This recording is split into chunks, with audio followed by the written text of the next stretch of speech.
السلام عليكم ورحمة الله. أهلا بكم يا أحلى وأغلى وأجمل متابعين ومشتركين مطبخ ماجي وجوجو. أهلا بكم في فيديو جديد. شايفين شوربة العدس بتاعتنا التحفة دي؟ شوربة عدس فظيعة، ريحتها واصلة للشارع. تمام. عايزين تعملوها كده مع فتة كده زي ما أنا محمرة العيش وعاملاها، أو تشربوها كده عادي يعني. شوربة عدس فظيعة. طبعا عارفين العدس صديق الشتاء، بيدفي وكله مغذي وكله فيتامينات العدس. شايفين ما شاء الله عامل ازاي؟ صديق الشتاء.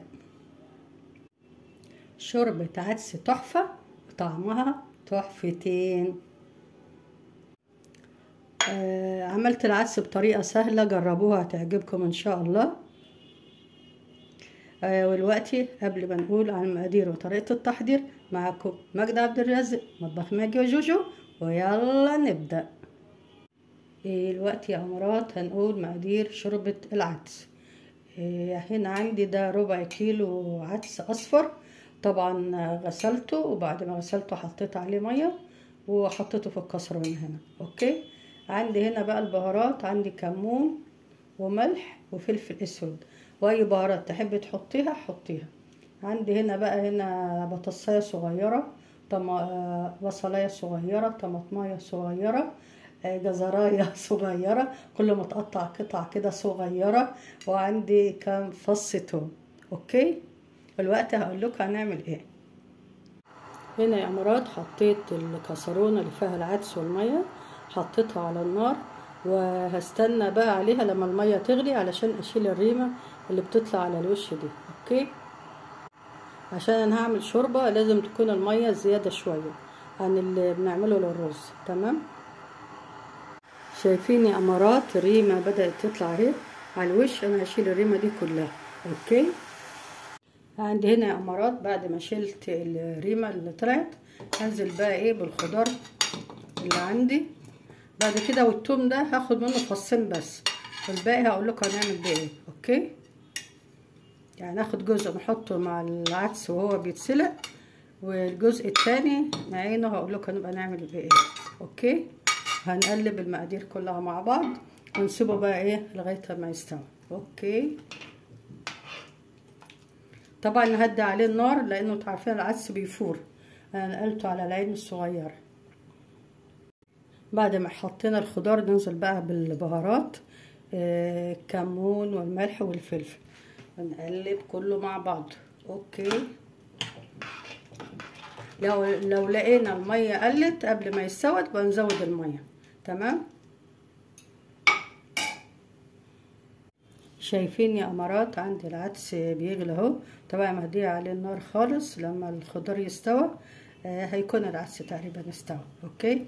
وبعدين انا زودته ميه لانه كان محتاج حبه ميه. تراقبوه بقى الناس اللي بتعمل شوربه العدس اول مره، اي حد مغترب، شباب مغتربين، شابات برضو مغتربات، بيعملوا الوصفه لاول مره. تراقبي العدس، لو لقيتيه حسيت ان هو قل منه الميه زوديه ميه.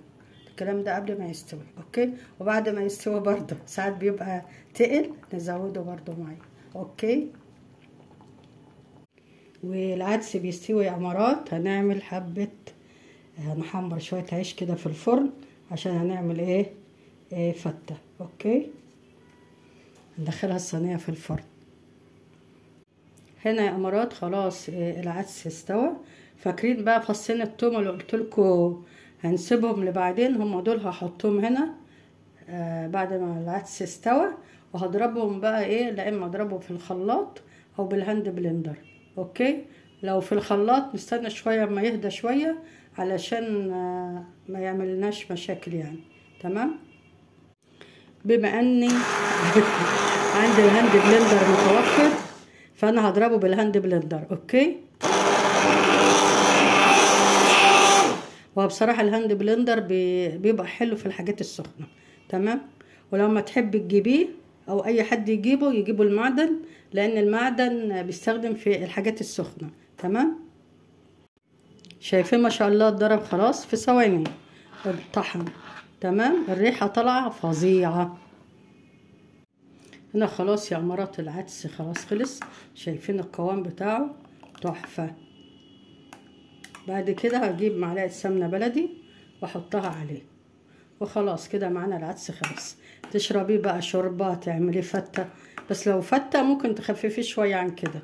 اوكي، لو خففناه نحطه تاني على النار يغلي شوية. تمام.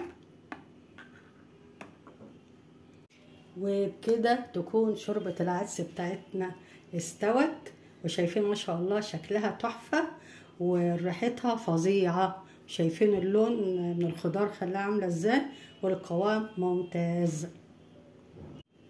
وصفة النهاردة خلصت، لكن وصفاتي لسه ما خلصتش. كنت معاكم ماجدة عبد الرازق، مطبخ ماجي وجوجو. اسيبكم في رعاية الله وامنه. مع السلامة.